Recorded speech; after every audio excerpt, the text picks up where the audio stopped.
That used to be my favorite thing to see at Berkeley in the African American Studies department. It's like a professor basically was like, oh, I've hit the point where I can't get fired. Great. Now I'm fully authentically myself in class. Like you come in class and it's like, wait, we're listening to, we're using Biggie's whole album to discern whatever. This is amazing. Hi, and welcome to According to Weeze, the podcast. With me, your girl Weeze. This is a show where we're going to have candid conversations with the hopes of finding a way forward in community. See, fundamentally, I believe that we exist at the intersection of our complex identities, politics, and our sociocultural systems. And let's be real, the only way to dismantle it all is to dissect it. So get cozy, get comfy, and let's dive in. All right, y'all. Hello. Welcome back to whatever number episode we have made it to of ATW. I can't keep count anymore, but I am so very honored to have today's guest on. One, because they've been very gracious and patient with my schedule, but also I'm super thrilled about the conversation we're going to have.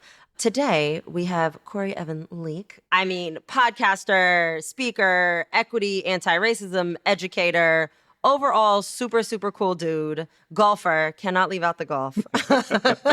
Never can do that. Cannot do that. Golfer, dad, partner, and really just, an ATW community homie. Wow. Thank you for being here. Oh, thanks for having me. And thanks for all of those kind words. Like from you, that means a whole lot to me. Oh, thank you.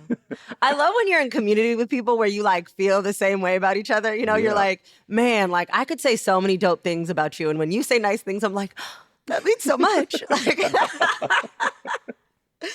Just that like mutual communal like respect and love and like ethos of like when one of us rises, we all rise. Like we can all be great and we like want each other to be great, Yeah, especially in this work we're doing because it's not heralded, a lot. I think I've heard you say this, that we're not doing this for money or fame, like, because there are other things we could do for that. This is like legitimately work and striving for something better in the world than what's out there right now. Yeah. Yeah, there's definitely other things we could be doing. I had to pause at that thought. I'm like, do you know how many other things we could be doing? And I mean, in that vein, a lot of folks, it's actually interesting. So let me pause real quick to also just, again, shout out your podcast. If y'all have not listened to Corey's podcast, one, there will be links in the show notes that you can go to. But I have already been honored to be a guest on the show. And I actually didn't think about it till right this moment that a lot of what we talked about on that show, right, around like not wanting to have to be strong and brave and resilient, we're doing, but from the flip side here, right? And so I don't normally do this, but I really want people I want to set the stage for our conversation. Normally we just jump in, but I really want people to make sure, like, if you're doing 20 other things right now, like pause this recording, come back to it when you can like really sit and focus, grab your tea, your coffee, your bubbly water, whatever it is, grab your friends and just like make sure you're in a space to really receive this conversation. I want to make sure that y'all are in a space to give it like the care and tenderness that it deserves. So again, do what you got to do to make that happen. Pause, come back, whatever the case may be. But I really wanted to bring you, Corey, on to have this conversation. The conversation today we're really having is around what does it mean to, this term that people are using now, which is like soft life. But the way that I look at it is like, what does it mean to be a fully expressed human that has access, not only allows themselves to have access, but owns it, but has access to all of their emotions, to their humanity, and that is not only willing to lead with those things, but impart them on other people. Wow. Right? Yeah. You have a really beautiful gift, and I imagine it didn't just come up. You didn't come out the womb like, hey, yes, like I know how to do these things, but you have this gift in your energy, in the way that you engage, in the way that you give messages, in the way that you interview, and in the way that I get to watch you like father, on the internet, of this balance of still very much being strong in your Black manhood, but also like very tender and gentle and warm and soft and welcoming. And it shouldn't be one of those things that we're like, wow, like look at his capability to do both openly. But the reality is that we live in a society that has very intentionally told you that there's only one right way Yeah. to be a Black man. Yeah. And it doesn't include any of those things, right? And has intentionally been set up to harm you to think that it's not safe to be those things. So that's what we're going to dive into today, y'all. So again, really, like, if you're not ready to receive this, put yourself in a space to receive it. So with that introduction, I turn it over to you. I'll stop talking. But yeah, so I would love for you just to kind of start us off with, like, I would love to know how you view your own humanity and emotions right now, like at this version of Corey, right, that we're talking to today. Like, what does humanity mean to you? What does emotion mean to you? What is accessing all the emotions, right, from rage to joy to softness and all of that? Yeah, well, thanks for saying all of that. And there's a lot to this. There's some of how you describe softness is hard for me, because even though I exhibit it, it's like I have tension with it because of all that you said about the conditioning of what it means to be first a man, a cisgendered man, and then also to be a Black man. There's this really complicated idea that, like, we aren't supposed to be the way we're depicted in film and through music and all of those things. But at the same time, we're like, am I not being a Black man if I'm not those things? If I'm not, ready to fight somebody, because they stepped on my Air Force Ones. You know what I'm saying? Like, if I'm not like all of these things, if I am a person who is mindful of how in a group chat we talk about women or how we talk about people from the queer community, like you said, it shouldn't be this way, but the amount of courage that it takes to be like, hey, I don't think we should speak that way. Or, man, that was out of bounds. Or it's like, because as a dude, your default setting, especially as a Black dude, your default setting is, I don't know, for me, I'll speak for myself, is whatever you hear in hip hop music, however you hear them talking about women, however you hear them talking about your money and your notoriety and how you show up and like how people are supposed to treat you. And I've found myself, part of what I think has helped me is having daughters, to be honest with you. Because when you're listening to stuff like that in front of a woman that you're about to put out into the world, you hear those things through different lenses. And I'm like, wait a minute, I don't like the way this dude is talking about my daughter.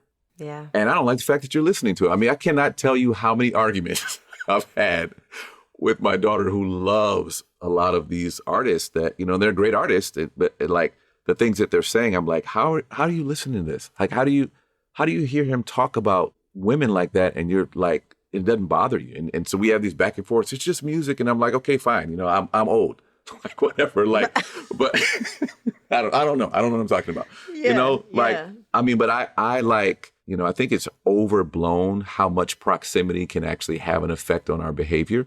But I do think there's something to it. I think there's something to the proximity I have to women that I deeply care about that causes me to look at the world in a way that goes, how can we arrange the world in a way that where my daughters can be liberated in how they live and how they move around in the world and how people treat them and how people talk about them, how people view them, the opportunities that they have. And I've had to be mindful of how what I show them a man's emotional range is. That I'm not just angry. I mean, they that we've talked a couple of times because I've reached for this like dominant kind of I'm the man of the house thing a couple times. And as my daughters got older and they challenged that, I'd be on my heels like, you know what, you're right. I don't need to show up that way. I need to find another way to show up. Even when I'm angry or even when I feel like I'm trying to be a good father, I can show up in ways other than angry. And that's been tough. And some of that's been therapy because I've shown up to therapy thinking I'm supposed to be like Tony Soprano with his therapist and like, I'm all like, rough and bad and tough, and like, so when there is soft language and when there's things about like how to be in touch with all of your range of emotions, it's like there's this indoctrination in me that's fighting against it that I have to like really consciously work on. I mean, I guess the best way I can speak to it now is that like it's a work in progress that I'm just trying, I guess, every day to get better at. Yeah. So I want to go back to the beginning. Okay. And when I say beginning, I don't literally mean like of your life, right? But I mean like of your kind of like emotional consciousness. Because you said something around anger, right? Mm-hmm. Like I don't Mm-hmm. have to show up angry. And that makes me think of a lot of the conversations that I have with the men that I care about, that I'm in Mm-hmm. proximity to. Mm-hmm. And also just, being a woman in the world and how men interact, right? Like that first default emotion is anger. The only emotion, if obviously you haven't gone to therapy and done your Mm-hmm. Mm-hmm. healing and, Yeah, and all of those exactly. things, is like that's the only emotion that as a society specifically, right, we've conditioned men to think is not only just acceptable, but that y'all have access to. Mm. And so I'm really curious to know, when you can think back to like the development of your emotional consciousness, like what role did anger play? And then I'm curious from there if you could just kind of talk us through like, and then you realize that anger wasn't the move. You Yeah. know what I mean? Like Yeah. what was that journey like? What was that experience like? Yeah. So anger was, and still at times is, a security blanket. It's like that, that thing that you get. And I was, I've been a victim of abuse from a father figure. And I remember distinctly the moment that I finally stood up for myself. It was in anger. It was when I was an 18-year-old adult, and I just lashed back out in anger. And it was like, this is my strength, is my anger. This is what protects me from harm, from being hurt. So it's like, I didn't realize for the longest time that the first thing I felt was fear. It actually wasn't anger. I was afraid first, but like fear is not somewhere that you want to stay. It's like we're supposed to be courageous. So it's like I can't stay in fear long enough to even understand, what am I afraid of? And is the thing I'm afraid of actually even present? So like when anger shows up, it's like it's reaching back into some trauma. It's like from the past, making it present. And I'm like, oh, shoot, I know this situation. I know how to get out of this. There's fear here. Get out of here, fear. I'm mad now and I'm raging. So once I've, tried to learn to slow down when I feel anger as a cue to know that I'm probably afraid of something. And I need to take some time to name what that thing is I'm afraid of. Is that thing present now? Or am I only imagining that it's present now? And I think there's a place for anger. I mean, because I actually wrote a piece a couple years ago about like, the angry black man, because that trope I feel like is a tool of white supremacy to keep us from accessing anger in a way that actually can help liberate us. So there are moments where, I need to be angry and I need to respond from that anger. I need to learn how not to react, because the reaction is just like, I'm afraid, there's a threat, and the threat is you, so let me attack you, even though I don't know that the threat is you. It could not be you. But so I think there's some of that. And I don't know if this will make sense because I've never spoken before. And, so if it doesn't, you can edit it out, I guess. But yesterday I was watching the Nature Channel for some reason. I don't know why. It was just on. And there was this like big cats that they were following. And it was this mom and her two cubs. She lost one of them, but she still had one of her cubs, and they were kind of tracking this mom and her cubs. And she's in a tree, which was actually super scary to me, to think that like a cat this big could climb a tree and like walk around on limbs. That don't feel right to me. It feels like there's something wrong with that. But she's in a tree, and this other like leopard comes up that has lost one of his hands or paws or whatever. He's limping over. And the narrator says that the mom got a scent of this other animal coming into her territory, and her natural reaction was to attack because she was protecting her cubs. And when I'm watching that, it's fascinating to me, because I'm thinking, this is the response of instinct, that like the part of our brain, that like the lizard brain that shows up and something is in our space that we don't recognize, we don't know what it is, and our default is just attack it. But as human beings who are, theoretically supposed to be more evolved than animals, I watched that and thought, I should actually be able to do more reasoning and more like thinking and more like investigation of something that's in front of me than just the knee-jerk reaction of, it's a threat, let me attack it, And I think that's just kind of for us as men. I mean, even a lot of our like metaphor and a lot of the things that we're like, the way we describe ourselves as lions, we're like, you're a lion, and that's like, and what do lions do? They protect their territory. They just react instinctively. And again, there are times where like, I'm trying to protect people. So yes, I need this anger, but there's other times where if we're human beings looking at animals in the wild, it's like, that's irrational. This dude was just trying to pass through and you attacked him. You know what I'm saying? Yeah. So like, I'm like, I looked at that and thought, I don't want to just be a person who just attacks, who's just, my daughter or my wife says something I don't like or says something that's triggering to me. And then here comes the lion out just attacking and doing damage to people. And I just, I don't want to be that person. I'm not always mentally strong. I'm not even strong enough. I'm not always as vigilant in my thinking to like call on this like pause that I think is necessary to deal with anger. Because I mean, as you know, that anger is always it's the secondary emotion. It's not the first one. It's the secondary thing, but it's just it's for men and it's so quick. It's like, I don't even know what the first reaction was, but I'm mad now. And I'm just trying to learn to slow down so I can feel the thing that's real and respond from that. Yeah. I love the awareness that you have in it, right? And I imagine, especially, and you already named it, so this is like perfect callback, right? I imagine that like that awareness was obviously developed, and we'll talk about like how you got there in a bit, but it was developed over time, right? Because you were socialized into this world the way that everybody else was socialized. And the angry black man, right? The aggressive black man, the black man as violent or a threat has been one of the, kind of homogenous tropes that whiteness has used since literally the dawn of whiteness as a social structure.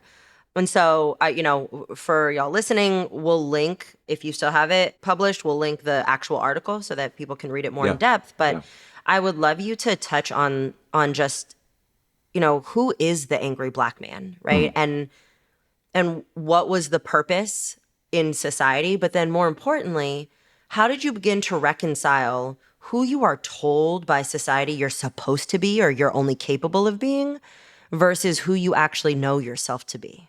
Yeah, I mean, I think the angry black man, it's almost twofold. There's an angry black man who is aware that he lives, especially here in the United States, in a country that is, against him, that doesn't want him to succeed, that is constantly reminding him that he's less than, that he's lazy, he doesn't parent his children, he is only good for sports. He's, part of what I love about golf is these moments where I can show that I'm better than an older white guy at a sport that they didn't want me to play. You know what I mean? There's like that thing that you carry. And so you're, when you're in white spaces, you're always on alert for something that's going to happen. Something's going to be said. Someone's going to do something, and you're going to have to be able to respond to that. So the angry black man is kind of always lurking as a protector in those spaces. And then there's the side that I think is probably more aptly described as a competitive black man amongst other black men, because I have to be better than you. I have to have more swag. I have to have more money. I have to be willing to escalate further than you will escalate. Like all of these things that we see exhibited, it's like, it's not so much that I'm even angry at other black people. I'm just like, I'm exhibiting what capitalism has shown me in a way in my own culture, my own subculture of the United States. It says like, I got to do better than you. I got to outdo you. Our gang's got to be better than your gang. I got to sell more dope than you do. I got to preach better than you. Yep. I got to drive a nicer car. I got to have better rims. I got all these things that like, I got to be a better rapper. I got to be a better athlete. All of these things that like make me compete. And if I think that I am not as good as you, then that angry black man is there to like prove that I am by whatever means is necessary. And I mean, I think that's such a heavy thing laid on us that in both avenues, both places. And I think this is why, people talk a lot about like, why don't these black men just comply when they're faced with police situations? And it's like, you're already prepared to not comply long before you get pulled over. I'm one of the least like physically aggressive people in the world. But if a policeman pulls me over and starts like trying to get me out of the car, there is that instinct. I'm not using the part of my brain that deduces and understands and reasons. I'm accessing the part of my brain that's fight, flight, or freeze. And what I think a lot of people don't understand, especially, and maybe they do understand it, they just don't want to give us the benefit of the doubt. Because like if you were in that same situation and there's a police officer who's like making demands of you, that you're in this tense situation, you're gonna respond out of that lizard brain. And the black man's lizard brain, by and large, in the United States, how could it not be fight in those situations when you're dealing with an overseer who has shown up to like what you think do you harm? So, I mean, I don't know really outside of therapy, which is, probably a boring answer, but I don't know outside of therapy how you manage that. And I think also there's a stigma about going to therapy for men. It's like that was going to be my next question. So speak on it. I mean, it's just like, you might get some guys that go to therapy with their partner because they're having issues. And even then, I mean, at least the idea is that the wife dragged you or the partner dragged you to therapy.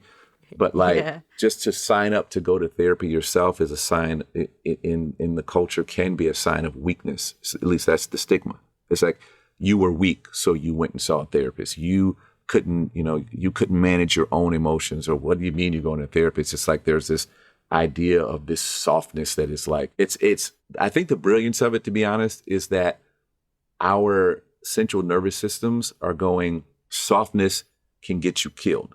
Like the trauma we carry in our bodies from our enslaved ancestors is like, if you are soft, then you won't leave the plantation. If you're soft, you're gonna be abused. You're gonna be taken advantage of. Softness is something that white folks will use to harm you. So you can never be soft. Softness is something that yeah, exactly. It's a death sentence with white folks. It's a death sentence in certain neighborhoods in America that are all black and brown. Like if I am soft, this dude down the street is gonna beat my ass. So any softness at all is perceived as a weakness that isn't just weak for the sake of like, I don't want to be weak. It's like, I don't want to die. I don't want to be hurt. I don't want to be harmed. So the only way I can defend myself is by being hard. And so I think it's why I say the answer is therapy. It's that there's probably an answer before the answer is like, how do we get more people, more black men, especially, to understand the need that they have for therapy so that they can understand, like, I don't have to be hard all the time, because that's freaking exhausting. Like that actually is killing me more than I think it is. Yeah. I mean, I think about even just growing up, the narrative of like, do not cry, don't cry, like period, like you don't cry. And not just because it's like shaming, like the shame and all of that. It's literally like the narrative of, if you cry in front of people, they will take advantage of that. Mm-hmm. Like you cannot show weakness. Mm-hmm. And you don't really realize it until you go to therapy. You get older and you're like, even the older generations, yes, they were handing down like very toxic ways of being, right? But what they were really saying is, this is the only way that I know how to teach you to keep yourself safe. Yes. Right? Yes. Because we're just starting to talk about therapy publicly, right? And like go to therapy. Mm-hmm. Our parents' generations and the older generations are like, we don't go to therapy. Nope. We don't do therapy. That's not a thing, right? So without that healing that they very much deserved and deserve still, right? Because they're very much still alive. Mm-hmm. Like all they knew how to do was say, don't cry, don't be weak, right? Like I'm going to teach you to be hard. Mm-hmm. I'm going to teach you how to follow the quote unquote like tropes of masculinity and black masculinity, because if not, you will die. And I don't want you to die because I love you, right? Like I'm teaching you how to survive. Yes. Right? And so it's like, that's what we're passing on. So that's also why, and I'd love for you to speak to this, but, we talk about what does it mean to break generational curses or generational trauma, generational cycles. And this is such a big part of it, right? Like we have to heal ourselves so that we don't pass those things on to our kids, or that we can say, listen, the world is going to expect this from you. And there might be times that you're going to have to put on, being hard in the street, or for a woman, it's like resting bitch face, whatever the thing is like that we call it. Yeah. You know what I'm talking about. Right? Like you might have to wear that mask, but it's just a mask. That doesn't have to be who you are. And instead teaching the next generation, right? And learning for ourselves that there are, in fact, masks that we're going to have to wear until everybody learns to mind their business, right? Until the lion or the cat in the tree understands that the other cat walking by is minding his business, right? Liberation. Exactly. Yeah. So I'm curious to ask you now, because I know this is your podcast, but now I'm curious to ask you because Okay. I had never heard anyone talk about masks in a way that like you might have to wear this and that's okay. Because normally when we talk about masks, I hate trying to say this. Yeah. Like normally when we talk about those things, Yeah. it's like, don't wear the mask, don't. Yeah. And I think there is a certain privilege to like being able to demask yourself and be vulnerable. But I'm curious to hear you talk now about, and again, it's your podcast, but I want to hear more from you about this whole idea of like, fine. you have to wear, there's times where you have to wear the mask. Yeah. A side note, this is literally what happens when podcasters podcast with each other. Because I think I did the same thing to you on your podcast. I was like, wait, I'm really curious. You just said something. So, you named part of it, right? You have to have an incredible amount of privilege and social privilege to be able to show up in the world all the time without having the conscientiousness or awareness of how you might have to change or alter your state for your own safety, right? It's a profound amount of either privilege or just complete lack of social awareness. But I'm going to go with not lack of social awareness because, as you said earlier, we all have lizard brains that keep us safe. And at the end of the day, you might not understand why you're doing a thing, but your lizard brain is going to say, you better puff up your chest and look mean, because if not, we're finna die, right? Like your body knows that. And so the way that I teach healing specifically with my clients, with my community members, is instead honoring the nuance and the dualities that exist for all of us. Not only in our identities, right? Because not all of us, some of us are just, unfortunately deeply oppressed in all of our identities, but for the most part, some of us have some sort of, privilege, whether it's financial, right? Whether it's gender, whatever the thing, right? That's why, shout out to Kimberly Crenshaw, intersectionality exists. That being said, having a social awareness, right? Understanding what does it mean for me to hold this particular identity in this particular space, and being able to work yourself through a process to say, in this space, does this identity oppress me or empower me? Wow. Right? If you walk into a space, for example, like for me, right? I walk into a space that is not queer friendly. My cisgendered identity, regardless of any of my other marginalized identities, is going to provide me with empowerment and safety. Right? Just because I am a straight cisgendered woman. Yeah. So that means that I don't have to think about wearing a mask to maintain my nervous system safety, sometimes my real bodily safety, because I'm already protected, right? Now, if I enter that same space and I'm queer or trans, non-binary, right? I am not a cisgendered, straight, or I'm trying to stop using straight, heterosexual person. I have to now think about, okay, I'm in this space. Segregation is not a thing, right? Like I have to be in the world with a bunch of different people. I'm going to very conscientiously maybe change the way that I speak, maybe alter my presence. Maybe I know ahead of time what this environment is like, so I'm going to dress differently. I might use language like partner instead of girlfriend, just as an example. That requires labor, right? It requires energetic labor, but it's still a different experience to have done the healing, to be able to make those decisions from a sovereign place, right? Sovereign choice to say, I'm choosing to enter into this space with certain armor on, with a certain mask on, to not only maintain my safety, but be able to navigate that space with ease. Versus going into the space and being like, I have no clue how to navigate, but my lizard brain is running the show. And so, I'm going to have to deny myself or make myself small or hide parts of myself or constantly be doing the mind games, right? And navigating from trauma. Wow, that is so deep.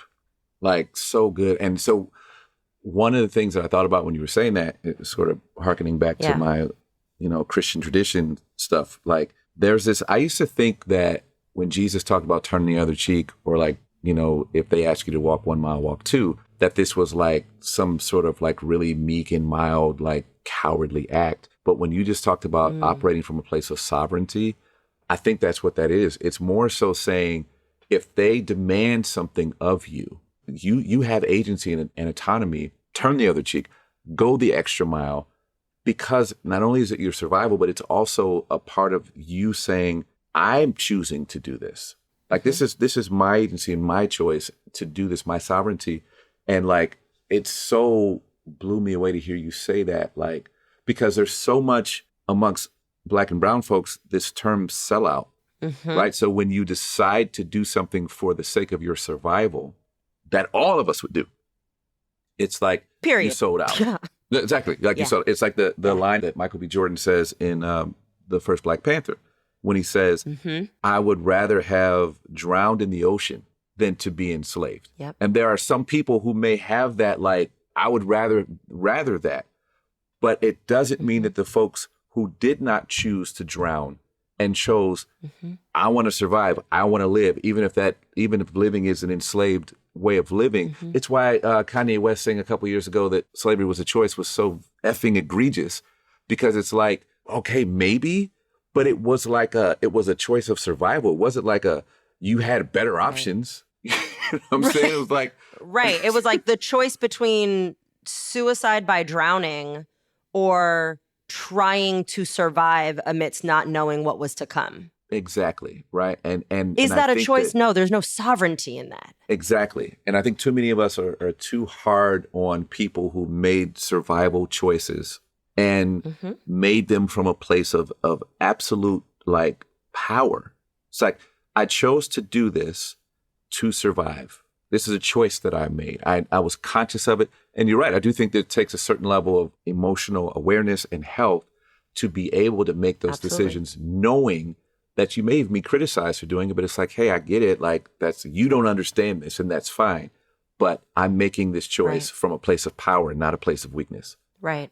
And a really simple example that I give people when they challenge it is, okay, do you work in corporate America? The answer is like, yes. It's like, cool. When you go to work every day, do you choose to code switch?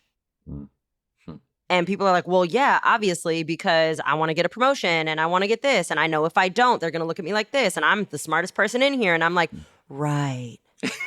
That's a linguistic mask. Yes, absolutely. Right? Because you have the awareness to know, if I show up and I say finna instead of I'm going to, you know what I mean? They're immediately going to think about you. Exactly. Right? If I talk as fast as I normally do, they're gonna be like, what is wrong with her? I'm like, it's not my fault that I talk fast. You listen slow. Like, like Lil Wayne said. But no, right? There's so many assumptions that are carried in language. Yes. So what do? We put on a linguistic mask.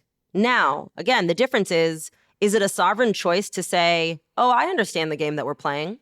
Checkmate. Chess, baby, right? The end of the day, I want the promotion. I want the this. I want the that. Because then, and we see this oftentimes, when folks of color, specifically when melanated folks, move up the ranks of corporate America, then they get into a certain positionality where they are virtually untouched, right? Unless they do something wild, egregious, or tenured professors. All of a sudden, it's like, boop, masks off. You can't fire me. That used to be my favorite thing to see at Berkeley in the African American Studies department. It's like a professor basically was like, oh, I've hit the point where I can't get fired. Great. Now I'm fully authentically myself in class. Like, you come in class and it's like, wait, we're listening to, we're using Biggie's whole album to discern whatever. This is amazing, right? Like, there's that switch that happens. But again, but it's true, right? But again, it's sovereign choice. And it's a choice to put that mask on for not only for survival, but to thrive, for success, to hit a point where you can then say, my livelihood, my financial livelihood, my family's livelihood is no longer at stake. Yeah. So am I really a sellout for talking a certain kind of way at work? Or did I play their game better than they did? Did I protect my peace? Did I get this bag? And did I level up my entire family and my potential generational line after me? So who's really losing? You know what I mean? Like, Exactly. I beat them at their own game. Yeah. And yes, I would love for the game not to exist, but guess what? I like to play in realities. Yeah. This is our reality. Well, and that's a challenge for all of us who are change managers, whether that's our job professionally or something we have accepted a call to socially, is to live in the world that is and at the same time try to change it. So yes, we want everyone to be able to show up at work and have, like we said, have everybody mind their business and let you show up in however you show up, and understand there are different ways of being intelligent. There are different ways of communicating well that aren't all just European ways of speaking. Right. But that ain't the world we live in yet, right? So Right. how it's like I can dig my heels in and fight against something, like, and just keep yelling and screaming about it and have nothing change, or I can learn, as you said, to play chess and not checkers. Shout out to Denzel and Training Day, Right. and learn how, and not just for me, but for all of us. I mean, Dr. King and them crossing the Edmund Pettus Bridge and getting their ass beat was a tactical move. They could have very well, all of the black men and women who were part of this, and the white folks that showed up to help, all of them could have just been like, we're going to stand on this bridge and shout about it. But no, they went, we're going to cross this bridge. We know what's going to happen when we get over there, and the whole world is going to see it. And that was without moments like that happening from our ancestors. We ain't on a podcast today, at least not one that anybody listens to. You know what I mean? So I just, Yeah. so I think that there's always been these ways that human beings that are liberators and activists and movement leaders that have had to discern, how are we going to show up in the world that is while we're trying to change it. And that is not selling out at all. But when you're younger, everything that's not like, again, to this point, everything that's not angry is selling out. Everything that's not like aggressive is selling. Anything that's tactical and where you are pausing to like ground yourself and understand what's going on in your central nervous system and with your emotions, anything like that is selling out. And I don't want to be too like critical of that, because I understand how people get there. I get it. But like, there has to be a way that we collectively learn that, like, man, part of liberation is minding my own business. And if somebody makes a decision to live and operate in a way that maybe I wouldn't, that doesn't mean that they are this negative, sellout, whitewashed person. Yeah, I mean, as long as the choices people are making isn't hurting anybody else, why is it any of your business? I just, yeah. You know? Yeah, I'm going to add my little 2 cents, and then I have a final question I want to bring us back to make this about you. I see what you did here. But, I mean, even just as an example, like, a lot of people think that I am just I just get on the internet and I just want to be hollering at people. Like, that is a choice. I very intentionally pick what energy and which version of Wheeze is going to be giving what message. And like, somebody actually noticed it. They're like, it's very interesting, because I actually will even do it in one single like IG live or podcast. Like, I'll come at you super hard with like direct facts, speaking super fast, and then I'll pause and I'll take the timbre out of my voice and I'll be really gentle. And there's an intentionality to that, because I know, one, I can say certain things that, because of colorism, right? Because of my fair skin, racially ambiguous privilege, that I can say certain things that people are definitely gonna be mad at, and I've definitely gotten all the death threats, but the long-term lasting effects are not going to be the same, right? Like, if you said it, or Maisha said it, or Letty said it, right? A. But B, I know that what reaction and what stereotypes and what's going to rile somebody up if I'm, spicy, if I'm like the spicy mixed brown girl, or, like, you're going to actually listen. Yeah. Because now you're just waiting to find fault with something I said. Yeah. So that's going to get you to listen. Yeah. You know what I mean? And it's like, those are all choices. I don't want to be on the internet hollering all day long.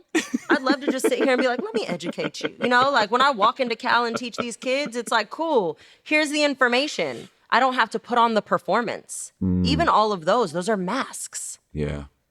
Yeah. Right? How do I want to get this across? What is going to amplify this message? All of it. Yeah.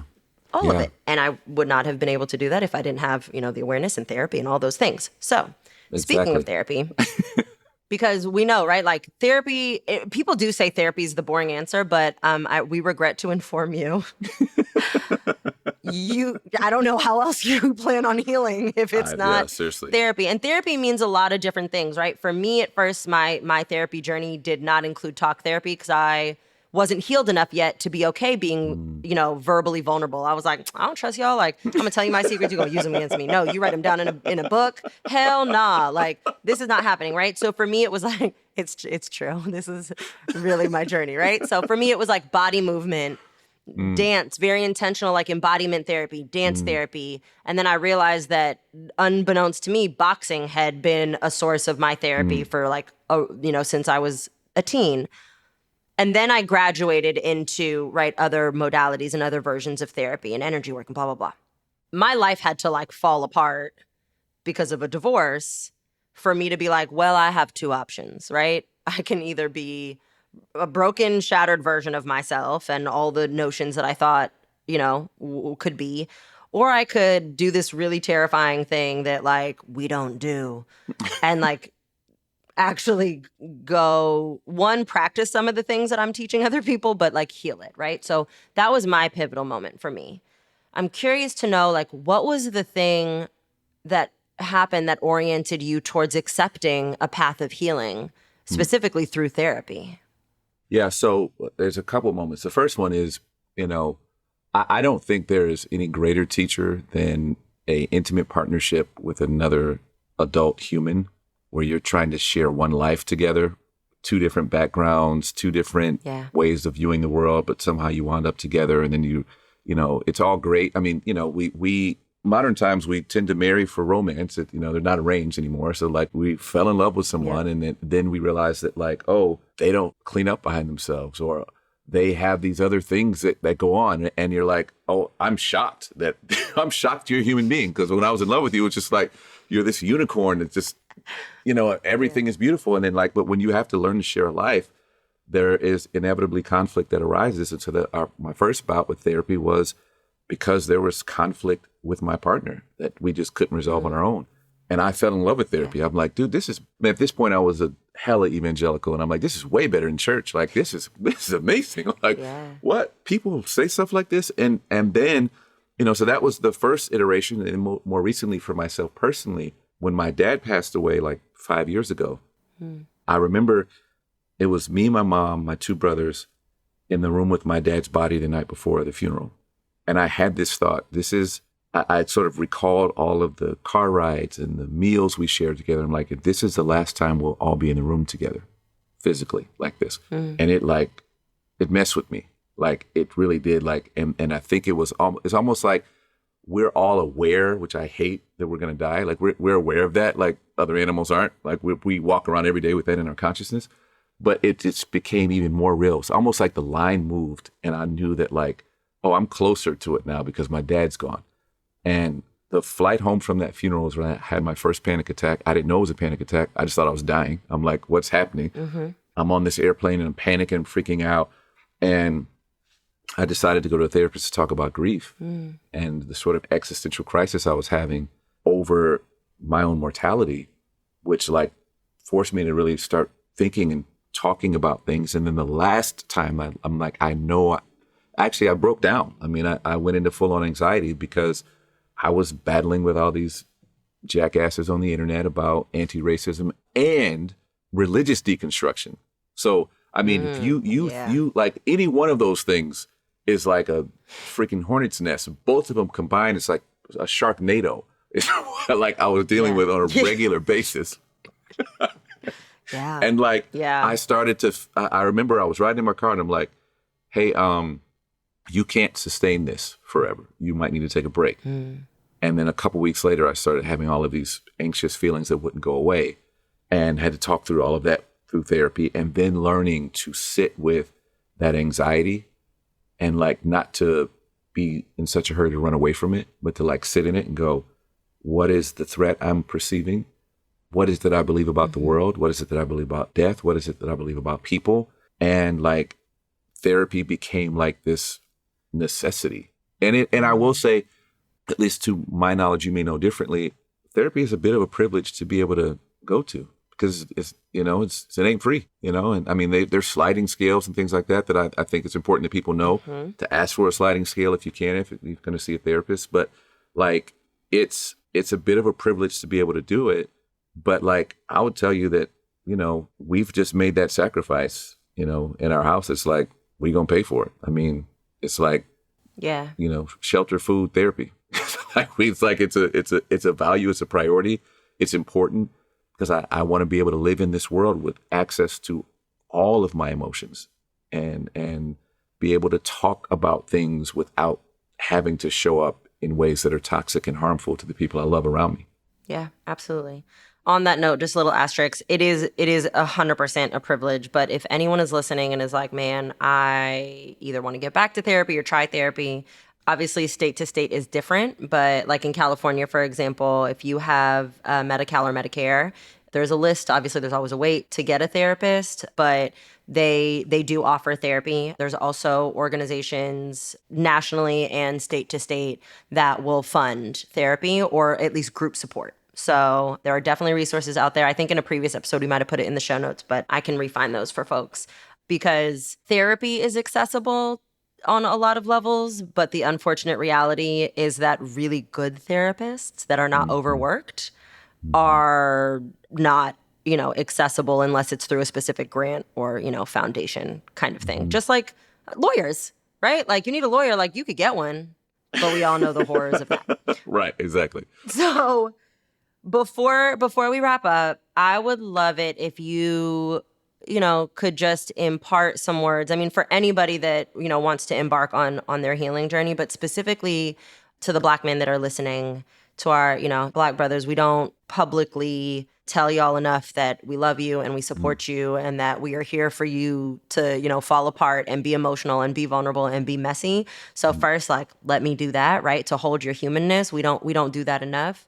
But you've been, you've done it, you've committed, you said it. You're like, I love therapy. This is great.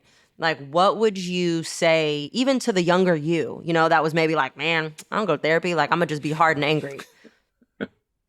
Yeah, I would, man, that's a great question. I would tell the younger me that there is, I don't know, I'm trying to find the words that like would, I'll just say it. I mean, there's a great value to it. It's, it matters that like, there are certain things that you don't know, and that's okay, because I think I always felt like, given my relationship to, my biological father, I didn't live with him. The dad I referenced earlier who passed away was technically my adopted / stepdad, whatever. And my relationship to him wasn't necessarily the greatest. So I grew up sort of thinking I was missing some of the tools that I needed to be successful in life or just to know how to do stuff as a man. And I just thought I had to live without it. I thought there was no, without having access to dad, how you gonna get it? And therapy has been one of the ways that you get those tools that you didn't have. And all of us, even, I mean, my children will there's certain tools I couldn't give them because I didn't have them to give. So it's not just broken family kind of stuff that's like, oh, you came from a broken family, so you definitely need therapy. No, my kids are gonna need some therapy. The whole freaking world needs it, especially post-pandemic. Like the pandemic had a dramatic effect on all of us that we're not even aware of yet. It'll be 40 years before we realize how messed up we were from this pandemic. So it's okay to need help.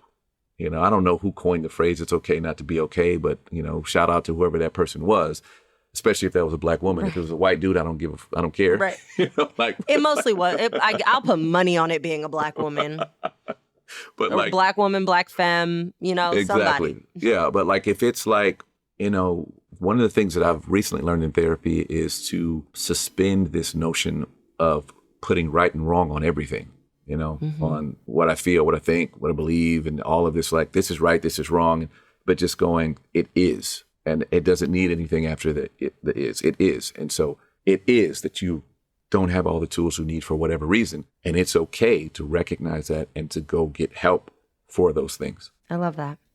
Amazing. All right, sir. Thank you for being here. This was for having me. wonderful. Of course. I'm always honored when folks choose to share of themselves and their time.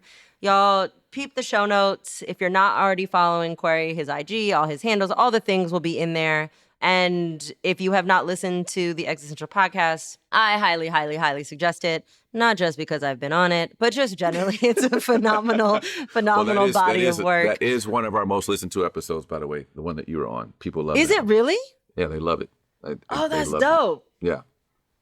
Let me know. I'll come back. Yeah, for sure. Thank you so much for being here today. Y'all peep the show notes. That's all I got. You got anything else? I'm done. All right. We'll holla. All right, y'all. Thanks so much for tuning in. Rate, review, subscribe, like, share this podcast with all of your peoples. Follow me on Instagram. And you can always join me in community over at Podia. Until next time.